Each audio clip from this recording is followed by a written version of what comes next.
Shalom Bapak Saudara. Apa kabarnya? Luar biasa? Yes, kita punya Tuhan yang luar biasa, amin. Bisa berikan tepuk tangan saudara-saudara bagi Tuhan? Ya, Tuhan baik bagi kita semuanya, puji Tuhan. Bapak Saudara, bisa lihat kiri kanannya, katakan dulu, salam kiri kanannya, katakan, saya senang melihat wajahmu pagi hari ini. Puji Tuhan, saya senang melihat wajahmu pagi hari ini. Wajah-wajah yang penuh dengan kemuliaan Kristus, amin Bapak Saudara. Kita ini anak-anak Tuhan, ada sukacita yang tidak bisa digantikan oleh apapun juga dalam hidup kita. Amin Bapak Saudara. Sudah siap mendengarkan firman Tuhan? Waktu saya tidak lama, tadi saya sudah dibisikkan Bapak Saudara. Mari, waktu saya hanya 2,5 jam, jadi langsung disambung dengan ibadah kedua Bapak Saudara maksudnya. Oh tidak Bapak Saudara ya. Kita tetap pada waktu yang sudah ditetapkan. Baik, hari ini saya beri judul firman Tuhan, tunduk kepada Allah. Bisa katakan sama-sama? Iya, mungkin slide-nya bisa disiapkan. Baik, Bapak Saudara. Mari kita baca Alkitab kita. Saya sudah siapkan di slide. Bapak Saudara bisa perhatikan slide atau Alkitab kita. Kita renungkan bersama-sama. Karena firman Tuhan berkata iman kita timbul dari pendengaran akan firman Kristus. Mari kita buka Alkitab kita. Filipi pasal 2 ayat 5 sampai 11. Filipi pasal 2 ayat 5 sampai 11. Bapak Saudara ingat Filipi ada dalam perjanjian baru ya. Jangan dicari dalam perjanjian lama. Tidak akan ketemu Bapak Saudara. Yang pasti sebelum kitab Wahyu Bapak Saudara ya. Yang sudah dapat bisa katakan amin. Yang belum dapat katakan haleluya. Masih ada haleluya. Kalau belum dapat Bapak Saudara ada di slide kita. Kita baca, saya baca ayat 5. Bapak Saudara silakan baca ayat genap. Kita baca bergantian dengan suara yang nyaring. Demikian firman Tuhan. Hendaklah kamu dalam hidupmu bersama menaruh pikiran dan perasaan yang terdapat juga dalam Kristus Yesus.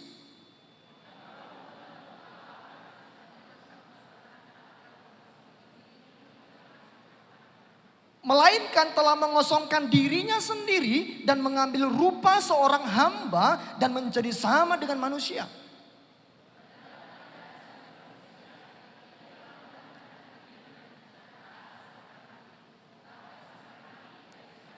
Itulah sebabnya Allah sangat meninggikan dia dan mengaruniakan kepadanya nama di atas segala nama.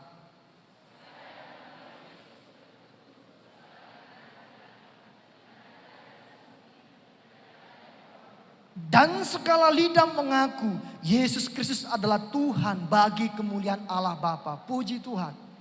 Tuhan Yesus pernah berkata yang diberkati, yang berbahagia adalah kita yang mendengarkan firman Tuhan dan memelihara dalam hati kita. Bapak Saudara, kitab Filipi ini disebut sebagai kitab sukacita. Ayat yang paling terkenal dalam ayat ini adalah Filipi 4 ayat 4. Bersukacitalah, sekali lagi kukatakan bersukacitalah. Kenapa? Karena memang sedikit sekali masalah yang dialami oleh jemaat di Filipi pada waktu itu. Sedikit sekali Bapak Saudara. Namun Paulus atas dorongan Roh Kudus, Bapak Saudara, dia menuliskan firman Allah ini kepada jemaat di Filipi supaya mereka punya pikiran dan perasaan yang terdapat juga dalam Kristus.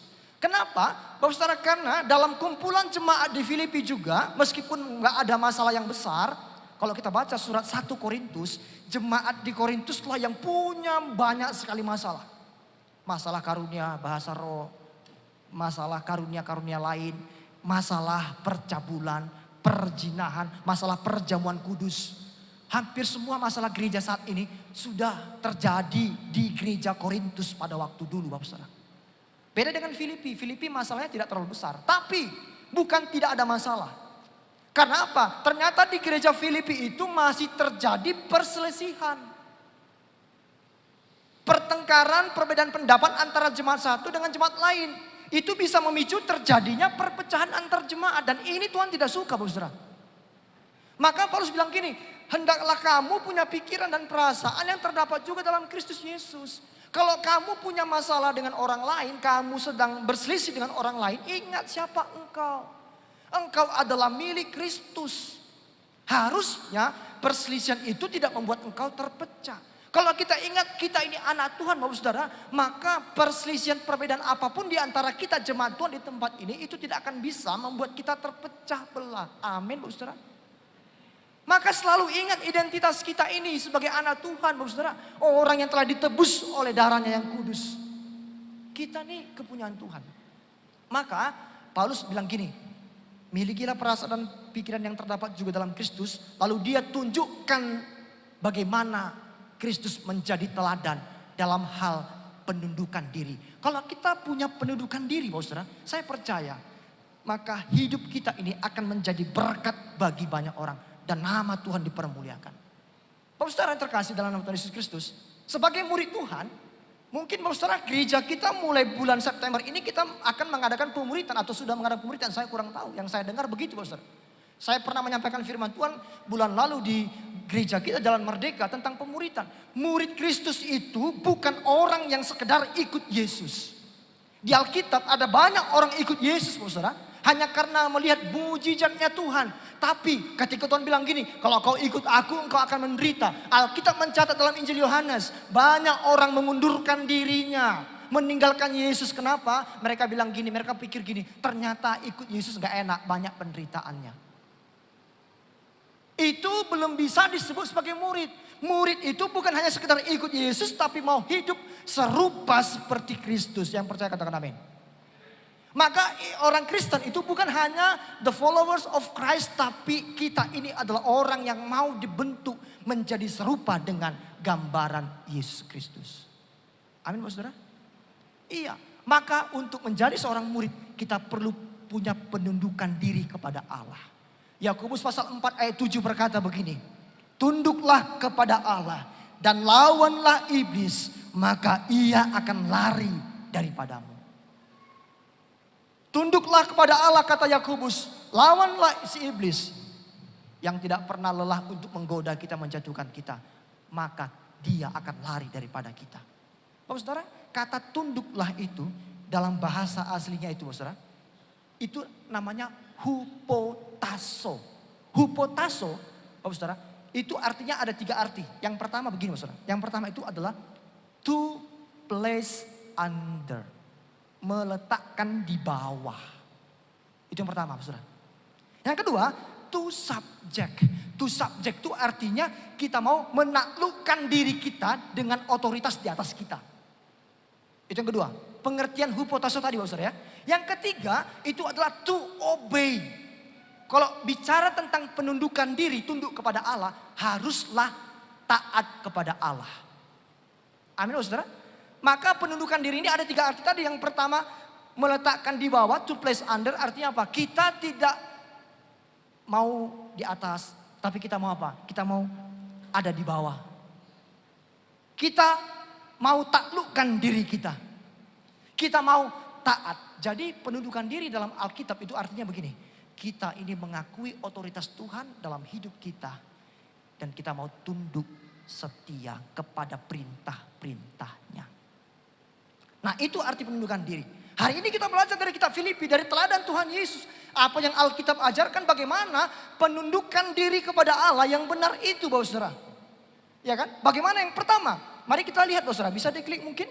Baik, menundukkan diri yang Alkitab ajarkan yang pertama itu haruslah seperti Kristus. Ayat 5-7 saya baca kembali. Ya, ada di slide, bisa dilihat, Bapak Saudara. Hendaklah kamu dalam hidupmu bersama menaruh pikiran dan perasaan yang terdapat juga dalam Kristus Yesus, ayat 6. Yang walaupun dalam rupa Allah, perhatikan saudara, yang dalam rupa Allah tidak menganggap kesetaraan dengan Allah itu sebagai milik yang harus dipertahankan. Ayat 7. Melainkan telah mengosongkan dirinya sendiri dan mengambil rupa seorang hamba dan menjadi sama dengan manusia. Saudara perhatikan. Yesus itu adalah teladan yang sempurna dalam hal menundukkan diri. Yesus itu mau tunduk kepada apa yang menjadi rencana Bapa kepada dia. Alkitab bilang begini, yang dalam rupa Allah, walaupun dalam rupa Allah, tidak menganggap kesetaraan dengan Allah itu. Ayat ini mengkonfirmasi, Yesus adalah Allah yang sejati. Amin, saudara. Dia bukan hanya seperti orang katakan, oh Yesus itu hanya seorang guru yang saleh. Oh dia hanya seorang nabi yang hebat. Bukan. Yesus adalah Allah. Amin, saudara. Setara dengan Allah Bapa. Maka dalam ajaran teologi Kristen yang benar, Allah Bapa, Allah Anak, Allah Roh Kudus itu adalah 3 pribadi, 1 hakikat yang tidak ada tingkatannya, sama, setara. Amin, saudara. Maka kalau ada orang yang mengajarkan bahwa Bapa lebih tinggi daripada Allah Anak, Anak lebih tinggi daripada Allah Roh Kudus, maka itu salah atau sesat, saudara. Alkitab berkata, Allah Bapa, Allah Anak, Allah Roh Kudus itu adalah Tritunggal, Allah Tritunggal. 3 pribadi, 1 hakikat yang tak terpisahkan. Setara. Karena ketiga pribadi itu adalah Allah yang adalah satu. Bapak saudara, maka dikatakan begini, Yesus itu tadi apa? Mengosongkan dirinya. Amin, Bapak saudara. Apa arti mengosongkan diri? Kalau bicara tentang mengosongkan, anggaplah saya punya sebuah wadah, Bapak saudara. Sebuah wadah ada berisi dengan air. Lalu saya kosongkan, maka airnya saya buang. Ya atau tidak, Bapak saudara? Saya buang, saya tumpahkan, kosonglah wadah ini. Itu arti kosong dalam pemikiran kita. Tapi dalam bahasa Alkitab ini, mengosongkan diri itu bukan Yesus kosongkan kealahannya. Dia hilangkan kealahannya. Kenapa? Karena kealahan Yesus itu gak pernah bisa hilang. Karena dia dari kekal sampai kekal. Yesus adalah Allah, Tuhan. Itu gak pernah bisa hilang, Bapak saudara. Amin, Bapak saudara. Maka Pak, apa arti mengosongkan diri? Mengosongkan diri di sini artinya Yesus membatasi dirinya. Maka ketika dalam Yohanes 1 ayat 14 dikatakan firman itu jadi manusia, dia menjadi manusia, maka dia membatasi kealahannya. Bapak saudara, contoh saya kasih ilustrasi. Anggap saya ini seorang kaya, amin. Amin, Bapak saudara. Kayaknya enggak banyak yang ikhlas gitu ya. Kalau saya bilang anggap. Masih mengandai-andai, Bapak saudara. Seandainya saya orang kaya, amin. Puji Tuhan. Lalu saya pakailah baju yang koyak-koyak, compang-camping. Saya pakai, Bapak saudara. Saya tanya, Bapak saudara. Apakah saya jadi orang miskin atau saya tetap kaya? Iya kan? Karena saya pakai baju yang koyak-koyak, compang-camping, lalu saya jadi miskin, kan tidak, Bapak saudara. Itulah Yesus. Dia Allah, manusia itu dikenakan pada dia. Kealahannya tetap. Hanya dia batasi. Apa buktinya bahwa dia tetap Allah? Contoh, ketika dia melayani di bumi, bukankah ada banyak mujizat yang dia lakukan? Dia maha hadir, dia maha tahu kan, saudara ya. Tapi ada hal yang dia batasi. Contoh, tentang kedatangan yang kali kedua. Dia bilang gini, malaikat nggak tahu, anak nggak tahu, hanya Bapa yang tahu. Iya kan? Ada yang dia batasi, Bapak saudara. Bapak saudara, apa yang kita pelajari dari sini, Bapak saudara? Ini membuktikan bahwa Yesus mau merendahkan dirinya dengan menjadi manusia. Bayangkan, dia yang adalah Allah. Dia mau menjadi manusia yang terbatas. Dia yang tidak berdosa, dijadikan dosa karena kita. Bapak saudara, harusnya kita ini loh yang dimurkai oleh Allah. Amin. Gak pantas kita ini. Alkitab bilang gini, perbuatan baik kita sebaik apapun kita menurut kita, sesaleh apapun kita, Alkitab bilang gini, itu seperti kain kotor di hadapan Allah. Gak ada hal dari hidup kita ini yang membuat kita layak masuk surga, Bapak saudara. No. Efesus pasal 2 ayat 8-9 berkata begini, karena kasih karunia kita diselamatkan, bukan karena perbuatan kita. Gak boleh ada satu orang pun yang bermegah diri bilang begini, aku masuk surga karena aku rajin ibadah, aku masuk surga karena aku melayani Tuhan, aku masuk surga karena aku baik. Gak ada orang yang boleh bilang begitu, karena keselamatan itu adalah grace, anugerah, kasih karunia Tuhan bagi kita. Amin, saudara. Kenapa? Itu karena Yesus yang mau mengosongkan dirinya. Dia batasi dirinya jadi manusia yang terbatas. Bapak saudara, dia korbankan segala-galanya bagi saudara dan saya. Apa yang kita belajar di sini? Maka kalau kita bicara tentang menundukkan diri seperti Yesus, jangan sombong. Amin, Bapak saudara. Kita ini kadang-kadang aneh. Kita ini gak punya apa-apa aja sudah sombong. Apalagi kalau kita punya. Bapak saudara di kota, di Surabaya dulu, Bapak saudara. Kalau mau lihat orang yang kaya dan orang yang miskin, mohon maaf, Bapak saudara ya. Ini memang mungkin gak general, tapi kebanyakan orang yang pakainya itu wow gitu kan ya. Sepatunya tinggi ya kan saudara. Lalu entah gimana semuanya ada perhiasan. Dipastikan dia itu gak punya apa-apa sebenarnya. Hanya itu yang dia punya. Itu pun mungkin KW semua, Bapak saudara. Tapi orang yang celana pendek, pakai sendal jepit, kaos, jalan-jalan di mall gitu kan ya. Itu pasti konglomerat. Maka kalau saya di mall, saya pasti pakai celana pendek, pakai kaos. Kan gitu, kita kadang-kadang kan kita nih, mohon maaf saudara, maaf ya.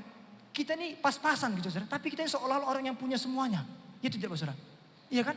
Kita nggak sanggup, makanya kita bilang gini, cukupkanlah dirimu. Dengan apa yang ada. Tuhan punya berkat masing-masing buat setiap kita. Alkitab bilang, mengucap syukur. Amin saudara. Jangan pernah iri dengan berkat orang lain. Karena kita pun punya berkat yang spesial dari Tuhan. Amin saudara. Kalau dia punya banyak barang yang berharga, udah nggak usah pikirkan saudara.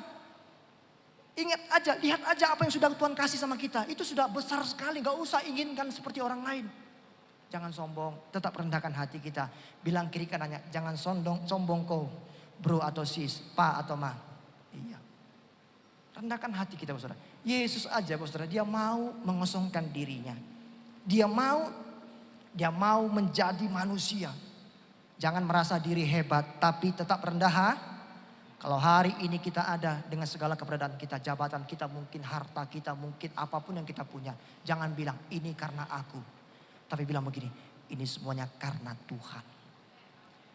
Kalau bukan karena Tuhan, aku ini tidak ada apa-apanya. Aku bukan siapa-siapa. Orang yang seperti itu yang Tuhan bilang gini, mantap anakku. Tapi kalau kita bilang aku kaya karena usahaku, karena kerja kerasku. Alkitab bilang gini Bapak Saudara, kekayaan itu dari Tuhan datangnya. Amin saudara, berkat Tuhan yang menjadikan kita kaya. Susah payah tidak akan menambah. Itu kata firman Tuhan kan saudara. Jadi jangan pernah saudara melangkahi Tuhan, sombong merasa saudara ini gak perlu Tuhan. Bapak saudara percaya saya, sehebat apapun kita, ada banyak hal yang gak bisa kita lakukan. Hanya Tuhan yang sanggup, amin.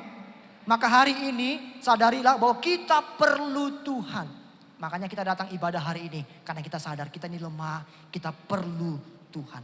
Amin saudara. Jadi kalau itu yang kita lakukan saudara, maka saya percaya kita menjadi orang-orang yang bisa disebut murid Kristus. Kita tidak sombong. Kita ikuti teladan Kristus yang mau mengosongkan dirinya. Oh saudara, saya kasih ilustrasi.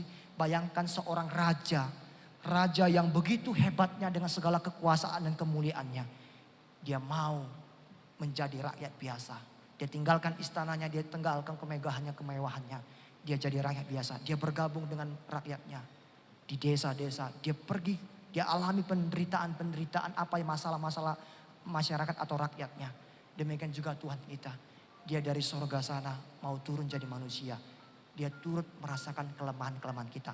Makanya lagu kita tadi berkata begini, Allah mengerti, Allah peduli. Suami saudara mungkin tidak ngerti masalah saudara. Istri saudara mungkin tidak mau tahu masalah saudara.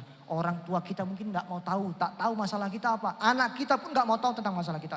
Tapi ingat, satu pribadi yang tahu dan ngerti masalah kita siapa? Tuhan Yesus. Amin Bapak Saudara. Maka Bapak Saudara, kalau orang lain gak bisa bantu, jangan lupa masih ada Tuhan yang pasti tolong kita. Amin Bapak Saudara. Iya. Kalau kita minta bantu tolong sama orang, mungkin dia susah minta tolong. Dia bilang gini, aku pun punya banyak masalah soalnya. Gimana aku membantu kau? Kan begitu Saudara ya? Iya, karena semua orang punya masalah. Tapi andalkanlah Tuhan. Maka kita akan menjadi orang-orang diberkati Tuhan. Amin saudara. Ayo hari ini rendahkan hati kita seperti Yesus Kristus. Yang kedua. Bagaimana menundukkan diri? Menundukkan diri yang diajarkan dalam kitab Filipi tadi adalah kalau kita mau tunduk kepada Allah kita harus berkorban. Ayo kita baca ayat 8. Firman Tuhan bilang begini. Dan dalam keadaan sebagai manusia. Apa katanya? Dan taat sampai mati. Bahkan mati di mana saudara? Sampai mati di saudara. Kematian di kayu salib adalah kematian yang paling terhina dalam segala abad sejagat raya ini. Zaman dulu kalau ada peristiwa penyaliban, anak-anak itu gak boleh lihat saudara. Dan anak-anak gak boleh cerita tentang penyaliban karena apa? Sangat mengerikan sekali. Bapak saudara, Yesus ambil itu. Kematian yang paling hina, Yesus ambil. Dia yang tidak berdosa, dia mau terima itu semua, saudara. Dosa kita yang begitu berat ini, saudara, itu ditimpakan kepada dia. Lalu dia mau, tadi dia tidak hanya mau jadi manusia, tapi dia mau sampai mati. Mati pun dengan cara yang sangat sadis, disalibkan. Dia korbankan dirinya bagi saudara dan saya. Saya katakan, jangan pernah tinggalkan Tuhan, amin saudara. Hanya karena bosmu bilang kau naikkan gajimu, tinggalkan Tuhanmu. Ingat, bosmu gak pernah mati untuk kamu, tapi Tuhan pernah mati untuk kamu. Jangan tinggalkan Tuhan karena pasanganmu. Pasanganmu gak pernah mati untukmu, hanya Tuhan yang pernah mati untukmu. Jangan pernah tinggalkan Tuhan karena apapun juga keluargamu. Karena keluargamu gak pernah mati untukmu. Hanya siapa yang pernah mati untuk kita. Konyol sekali kita kalau kita tinggalkan Tuhan hanya karena itu semua. Yesus sudah begitu berkorbannya. Dia berikan anugerahnya bagi kita, saudara. Peristiwa penyaliban ketika dia dicambuk Bapak Saudara. Bapak Saudara, ketika saya belajar teologi Bapak Saudara. Dalam hukum orang Romawi, pencambukan itu, cambuk itu terbuat dari apa? Tongkatnya itu, pegangannya itu dari bambu. Lalu ada kulit Bapak Saudara. Dan di ujung kulit itu ada pecahan logam dan kaca. Ketika itu dicambukkan ke badan, ditarik, daging itu akan ikut Bapak Saudara. Sampai tulang-tulangnya Yesus itu terlihat. Mungkin kita nonton film The Passion of Christ, itu belum apa-apa dengan apa yang Tuhan alami. Bayangkan, Yesus mau alami, terima itu semuanya. Dia korbankan. Ibrani 5 ayat 8 bilang begini. Ibrani 5 ayat 8. Dan sekalipun ia adalah anak, Yesus adalah anak. Ia telah belajar menjadi taat dari apa yang telah dideritanya. Yesus taat, saudara, dari apa yang telah dideritanya. Saya kasih sebuah ilustrasi, saudara. Waktu saya kecil, saudara, waktu saya sekolah, kami itu dari keluarga yang pas-pasan. Papa saya sekarang memang seorang gembala sidang di kota Dumai, saudara, papa saya. Tapi sebelum dia menjadi seorang pendeta dipanggil Tuhan, dia dulu adalah seorang karyawan di sebuah perusahaan di kota Dumai. Saya dari kota Dumai, saudara. Orang tua saya di sana sekarang. Jadi kami besar di kota Dumai. Saya punya saudara 6 orang. Jadi kami 7 bersaudara, saudara. 7 bersaudara. Itu keluarga besar, saudara. Ya kan, 7 bersaudara. Dan kami semua sekolah waktu itu di sekolah Katolik di kota Dumai, saudara. Sekolah Katolik itu biayanya mahal, saudara. Itu tidak. Mahal, saudara. Bayangkan papa saya itu hanya seorang karyawan. Ya gajinya saya nggak tahu berapa. Sampai sekarang saya nggak tahu. Tapi yang pasti hidup kami pas-pasan. Pas mau keluar negeri ada. Oh bukan, saudara. Pas-pasan, saudara. Akibatnya kalau libur, saudara, itu kami nggak pernah pergi kemana-mana, saudara. Di rumah, saudara. Paling-paling saya nonton Dragon Ball atau Pokemon dulu, saudara. Nggak bisa kemana-mana. Ketika selesai musim libur, kami kumpul di sekolah. Guru kami bilang begini, coba ceritakan pengalaman libur kalian. Akulah yang paling pusing, saudara. Nggak tahu mau cerita apa. Temanku cerita, oh kami pergi ke Singapura, pergi ke Malaysia, ke Bali, ke Jakarta, ke Yogyakarta. Saya hanya bisa tertunduk. Tapi mau gak mau saya tulis. Saya ingat kapan, waktu libur kemarin kami ngapain sih? Oh kami pernah mancing. Hanya mancing di sebuah selokan, saudara. Itu saya ceritakan, saya dramatisir. Seolah kami mancing di sebuah tempat yang wow. Padahal hanya sebuah kolam. Ikannya pun hanya ikan gabus. Dan sepat. Saudara tahu sepat? Ah itu dulu. Tapi saya ceritakan begitu luar biasanya supaya kalah teman-teman saya kan. Enak sekali mereka cerita ke Singapura. Saya juga cerita lah. Kami pergi memancing, tempatnya begini, ikannya mantap sekali gitu. Padahal hanya ikan gabus. Bapak saudara kenapa? Gak punya uang masalahnya untuk liburan. 7 orang.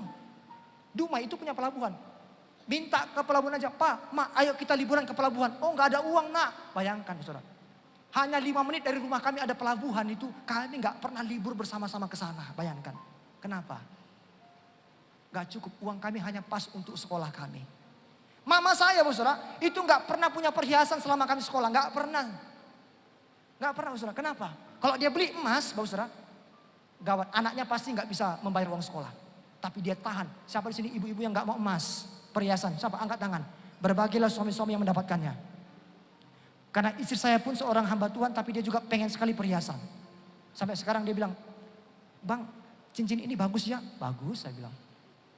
Ya kan, bagus. Dia selalu kasih kode-kode. Istri kan suka kasih kode, Bapak Saudara. Ya kan? Dilihatnya status orang di reel, di Facebook, di mana dikirimnya ke saya. Kalau saya tahu ada macam perhiasan begitu, saya gak buka. Dia bilang gini, abang ini gak pernah mau buka apa yang gue kirimkan. Abang sibuk, saya bilang. Itu kode, supaya belikan emas. Saya bilang gini, Han, kamu sudah punya emas yang berharga. Emas Yosua. Apalagi yang kau inginkan? Pesta mama saya, Bapak Saudara. Gak bisa, orang kan pesta kan tanding-tanding. Semua perhiasan keluar, Bapak Saudara. Dari perbendaharaannya kan. Mama saya polos, gak ada cincinnya, gak ada kalungnya, gak ada apanya. Paling-paling hanya salon biasa, pakai kebaya biasa. Kenapa?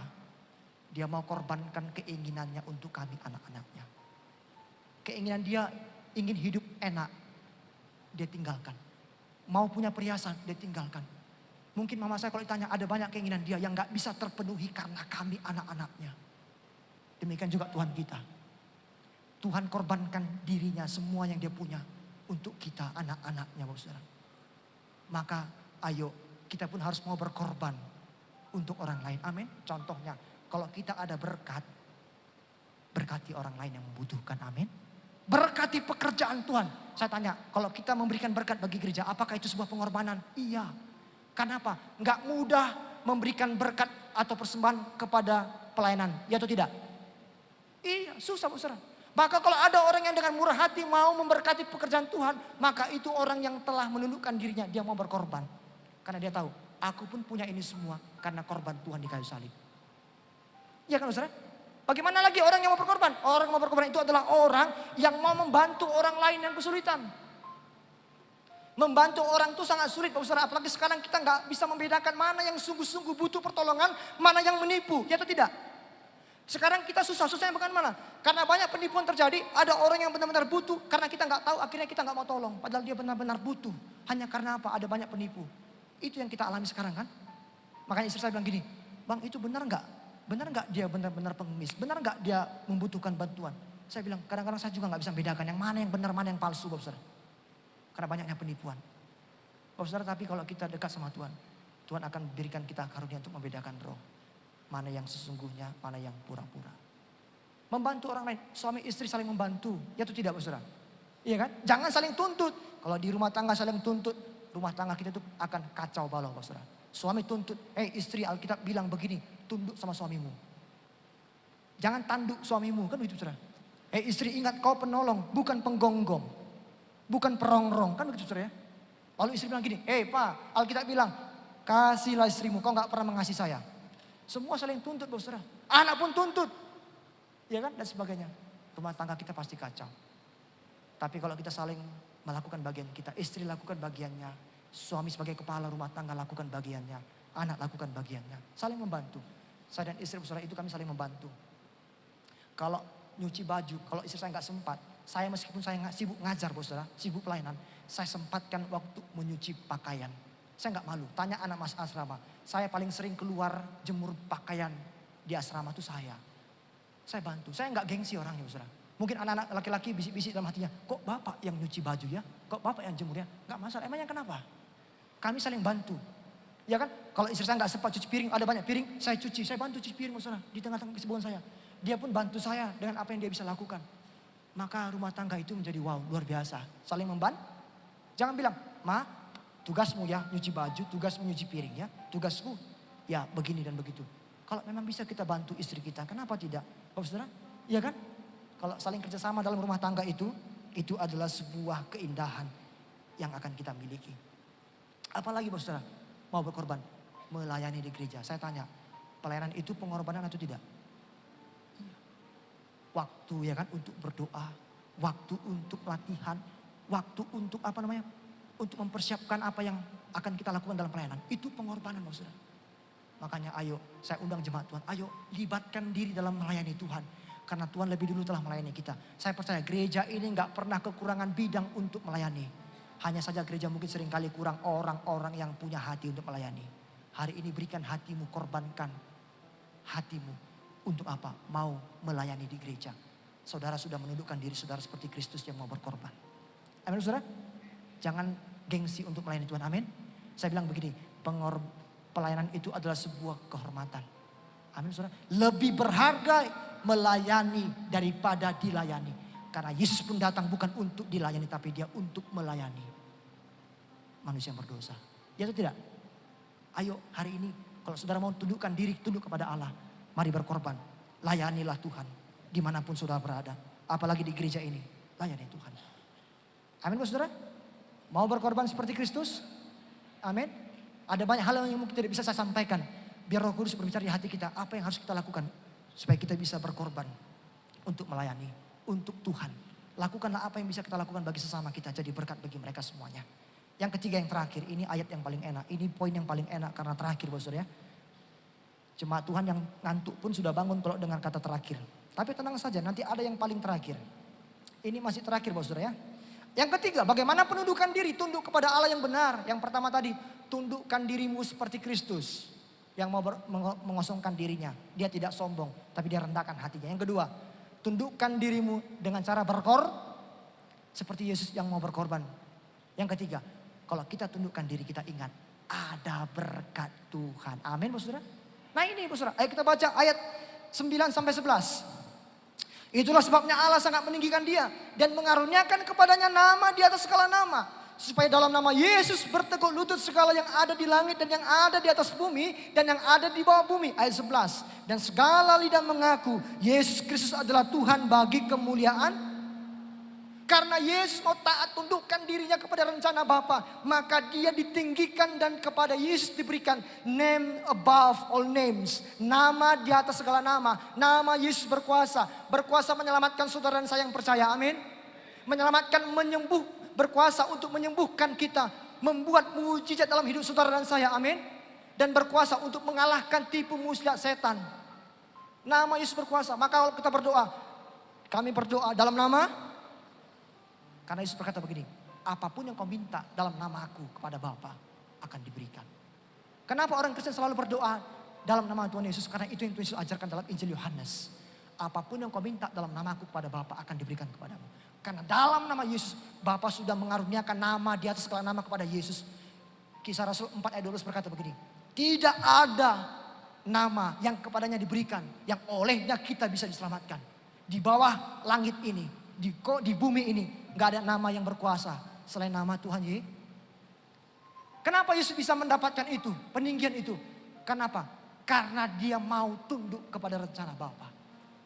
Peninggian yang sejati itu datangnya dari Tuhan. Amin, Bapak Saudara. Kalau saudara ingin ditinggikan, jangan minta peninggian dari manusia. Kalau manusia meninggikan saudara, ingat saya, ingat kata-kata saya. Gak lama lagi dia akan rendahkan kita, bahkan injak-injak kita. Tapi kalau Tuhan sudah tinggikan kita, gak ada satu orang pun yang bisa menjatuhkan kita. 1000 tangan manusia menarik kita jatuh, gak bisa. Kenapa? Tuhanlah yang meninggikan kita. Kalau dia buka pintu, gak ada yang bisa tutup pintu. Kalau dia buka jalan, gak ada yang bisa menutup jalan itu. Amin, saudara. Makanya sekarang ini jangan idam-idamkan peninggian dari manusia, itu sementara. Itu omong kosong, itu bohongan. Peninggian itu hanya datang dari Tuhan. Dan kalau saudara ingin ditinggikan Tuhan, ingat ini. Tundukkan diri saudara kepada Tuhan. Amin, saudara. Firman Tuhan bilang begini, dalam 1 Petrus 5 ayat 6. Karena itu rendahkanlah dirimu di mana? Di bawah tangan Tuhan yang kuat. Karena apa? Supaya kamu ditinggikannya pada waktunya. Ada waktu yang Tuhan telah tetapkan bagi kita untuk dia tinggikan kita. Dia angkat kita terbang tinggi. Maka ada lagu berkata begini. Ku kan terbang tinggi bagai Raja Wali. Ya saudara. Itu terjadi kalau kita mau rendahkan diri kita di bawah tangan Tuhan yang kuat. Amin, Bapak Saudara. Bukan di bawah tangan yang lain atau kuasa yang lain. Hanya ketika kita mau rendahkan hati kita, diri kita di bawah tangan Tuhan yang kuat. Dia akan angkat kita tinggi. Amin, Bapak Saudara. Amin. Berikan tepuk tangan saudara bagi Tuhan. Sebagai ilustrasi terakhir untuk menutup poin ketiga. Ada seorang pembalap di sebuah kota yang sangat terkenal. Tapi sayangnya dia gak pernah menang ketika lomba. Kenapa? Ini pembalap mobil, Bapak Saudara ya. Karena dia punya temperamen yang buruk, Bapak Saudara. Kalau ada pembalap lain yang nyalip dia gampang kali marah. Kalau dia marah, ya sudah. Pasti emosi dan akhirnya apa? Gak bisa fokus bertanding, kalah. Ya Bapak Saudara. Maka kalau kita sering emosi, kita sering kali marah-marah, Bapak Saudara, percaya saya. Tujuan hidup kita itu gak akan tercapai kalau kita sering kali marah-marah. Ya kan? Hidup kita ini, di Kalimantan orang kalau ambil kepiting, Bapak Saudara, itu punya cara yang unik. Mereka nggak usah capek-capek ambil jaring, tangkap kepiting, nggak usah. Kalau mereka tahu di lubang itu ada kepiting, maka mereka cukup ambil kayu atau tali, mereka obok-obok lubang itu, Bapak Saudara. Dia buat marah kepiting itu. Kalau kepitingnya marah, dia akan capit itu kayu atau tali. Lalu tinggal sama. Iblis itu goda kita untuk kita marah-marah supaya kita jadi tangkapannya dia. Kita akan mudah ditangkap iblis kalau kita sudah suka marah-marah. Ya kan saudara? Sama seperti orang ini tadi. Dia suka marah-marah. Suatu ketika ada kabar bahwa di kotanya akan diadakan balap mobil lagi. Lalu dia bilang gini, aku mau ikut. Lalu Bapak Saudara dia mikir begini, aku perlu cari pelatih atau coach. Dia cari seorang pelatih. Lalu pelatih itu melatih dia, skillnya dilatih, dibuat lagi hebat, lebih hebat lagi, dipertajam. Dan tidak hanya skillnya, pelatih itu bilang begini, karaktermu lah selama ini yang buat kau kalah. Kau gampang kali marah. Sekarang belajar tahan amarahmu. Kalau nanti ada orang yang salib kamu, kau sabar, tetap fokus pada pertandingan, pada lintasanmu. Fokus pada garis akhirmu. Dia belajar untuk tahan amarahnya, dia belajar. Oh saudara, ketika hari tiba dia bertanding. Ketika dia lewat beberapa lintasan, lalu ada seorang pembalap lain dari belakang menyalip dia dengan cara yang berbahaya sekali. Rasanya mau sama kan kalau kita naik mobil ada motor nyalip begini, saudara. Rasanya mau marah kan, saudara. Makanya temperamen orang itu, karakter orang itu sangat jelas terlihat kalau dia sedang mengendarai kendaraan di jalan raya. Itu kelihatan sekali tuh, saudara. Ya kan? Kalau dia pendeta, kalau dia gimana cara dia mengendarai itu terlihat kalau dia di jalan itu, saudara. Oh, saudara, lalu dia ingat kata-kata pelatihnya. Pelatihnya bilang begini, tahan amarahmu, fokus sama pertandinganmu. Lalu tadinya dia mau balap itu orang, dia nggak mau, dia tahan amarahnya. Dia tetap fokus sama pertandingannya. Ketika beberapa lintasan lewat, akhirnya dia bisa lewati yang tadi dengan cara yang bagus sekali dan dia dapat tepuk tangan dari penonton karena cara dia nyalip itu indah sekali, saudara. Dan akhirnya kenapa? Dia mau tundukkan dirinya, dia mau tahan amarahnya. Oh, saudara, ayo hari ini ada mungkin banyak hal dalam hidup kita ini yang membuat kita gagal mencapai rencana Tuhan. Karena kita nggak mau tunduk sama Tuhan. Tuhan bilang A, kita bilang Tuhan kayaknya B lebih hebat deh. Oh, saudara, percaya saya, sejauh langit dari bumi, firman Tuhan bilang begini, rancangan kita itu seperti itu jauhnya. Amin, saudara. Kalau Tuhan bilang A, ikut A. Meskipun kita mungkin belum ngerti kenapa harus A. Taat sama Tuhan karena itu akan membawa berkat bagi kita. Si pembalap tadi dia dapatkan kemenangan, kenapa? Dia dapat berkat, kenapa? Karena dia mau tunduk, dia mau ikutin perintah dari pelatihnya. Sama, kita pun dalam gelanggang pertandingan iman kita, ayo tunduk sama Tuhan. Amin, saudara. Dia tahu yang terbaik bagi setiap kita, amin. Amin, saudara. Ingat ya, kalau kita tundukkan diri kita kepada Tuhan, maka ada berkat. Mau diberkati dalam pekerjaan, amin. Pelayananmu, keluarga, ekonomi, masa depan. Kuncinya tunduk sama Tuhan. Amin, saudara. Gak mudah, tapi bukan tidak mungkin. Mintalah kekuatan dari Tuhan supaya kita mau tunduk sama Dia. Ada berkat-berkat yang luar biasa yang akan terjadi dalam hidup kita. Amin. Amin, firman Tuhan memberkati kita semuanya. Mari kita bangkit berdiri bersama-sama.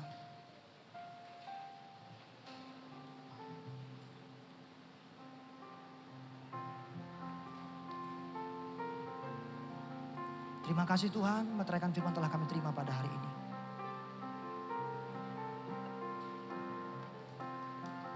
Terima kasih Tuhan Yesus. Bapa, sentuh hati, ubahkan setiap kami. Ubah hidupku menjadi yang baru. Bagai emas yang murni, Kau membentuk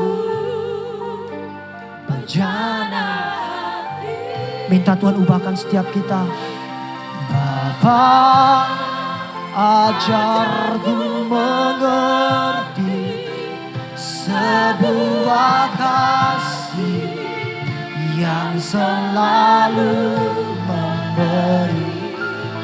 Bagai air mengalir yang tiada pernah. Lebih sungguh katakan,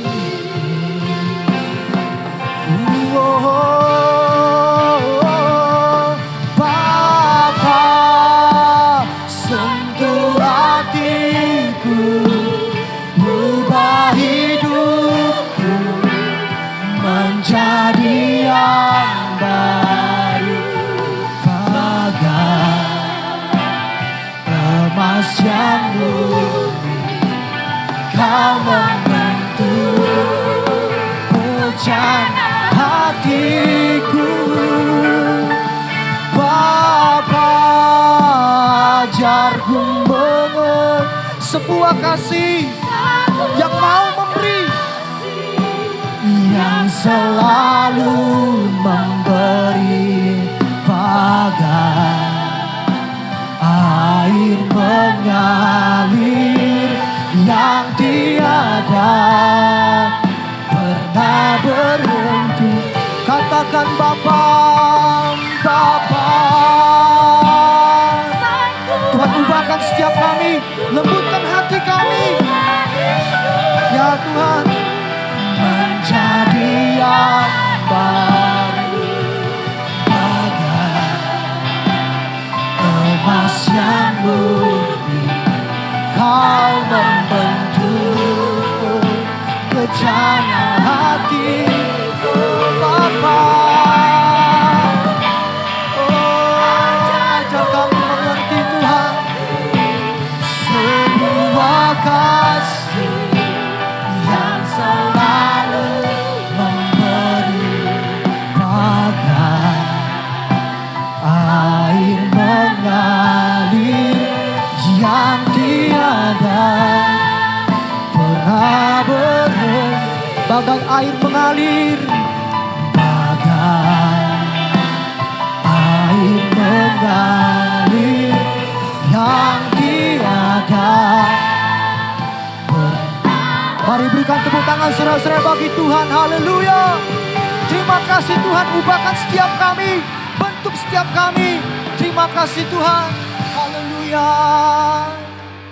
Kami bersyukur kami boleh mendengarkan firman Tuhan, mengajarkan kami untuk kami punya ketundukan kepada Engkau Allah kami. Engkau yang berkuasa, berotoritas bagi setiap kami. Mungkin selama ini kami seringkali memberontak pada Tuhan. Kami gak mau tunduk sama Tuhan. Kami merasa diri kami hebat. Tuhan, hari ini kami belajar untuk kami merendahkan hati kami. Kami mau tunduk kepada Engkau. Karena rencanamu yang terbaik bagi setiap kami. Hamba berdoa setiap jemaat Tuhan yang hadir pada pagi hari ini. Hamba tidak tahu apa pergumulan mereka. Yang sakit disembuhkan oleh Tuhan. Yang lemah dikuatkan oleh Tuhan. Yang takut, yang khawatir diberikan Tuhan sukacita dan sejahtera bagi setiap kami. Masa depan kami diberikan Tuhan masa depan yang cemerlang. Tuhan, pergumulan apapun yang kami alami, kami tidak pernah mau kalah. Karena kami punya Tuhan yang hebat, yang tidak pernah tinggalkan kami. Tuhan, mampukan kami semakin hari semakin serupa seperti Engkau. Khususnya dalam hal penundukan diri. Mungkin sulit bagi kami. Kami mohon kekuatan dari Roh Kudus mengutarakan firman bagi setiap kami. Sehingga kami menjadi pelaku firman Tuhan. Kami berdoa, kami percaya kami pulang dari tempat ini, pulang dengan sorak-sorai kemenangan. Karena firman-Mu telah memerdekakan setiap kami. Terima kasih Bapak, terima kasih Tuhan. Kami siap menjadi pelaku firman Tuhan. Bapak saudara yang diberkati firman Tuhan, mari dengan iman sama-sama kita katakan amin. Yang memberkati kita semuanya, silakan duduk kembali Bapak saudara, saya kembalikan.